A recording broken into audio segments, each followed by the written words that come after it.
G'day punters, Warren Huntley back with you to look at another massive weekend of racing in Melbourne and Sydney. Let's start at the Valley on Friday night, where Bivouac will start a pronounced favourite in the Group 1 Manikato Stakes. But with the 3-year-old Yes taking out the best sprint race we've seen in recent times in the Everest in Sydney last weekend, that form line looks just too appealing to me, and at short odds, any luck from the inside draw, Bivouac should be winning the Manikato at Moonee Valley on Friday night. We're back up at the Valley on Saturday for the Cox Plate, and that takes top billing, and we could see a rain-affected track with a bit of rain forecast both Friday night and into Saturday. With the forecast looking grim, don't know if it affects the race that much. I wouldn't like to see Ligue Rocher, the Japanese mare, on a track too rain-affected, but they've just been dominant, the Japanese, when they've come here in recent times, and the Caulfield Cup might have been a guide about their strength of their form this year. Ligue Rocher in an even Cox Plate, clearly the one to beat for me, and although she's favourite, she's at a backable price.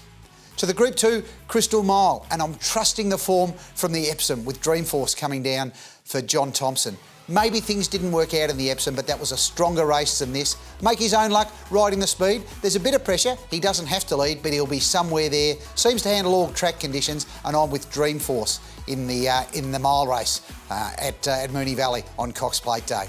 Moonee Valley Cup, we see Humidor and Mr Quickie line up after missing starts in the Cox Plate.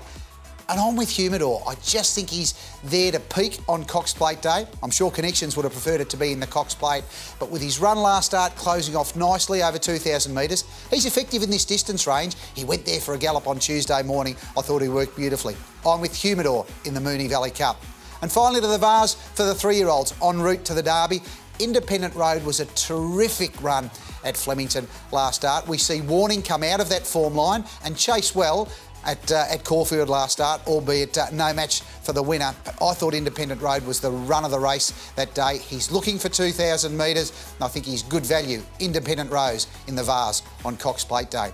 My best bet on the card, also at a backable price, Facino for Kieran Maher and David Eustace in the Phillies Classic, Race 3.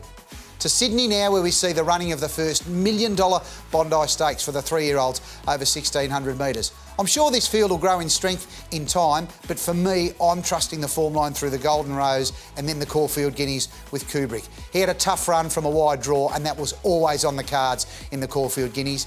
Any luck from the inside draw, he'll be very strong late, and I'm with Kubrick in the first running of the Bondi Stakes.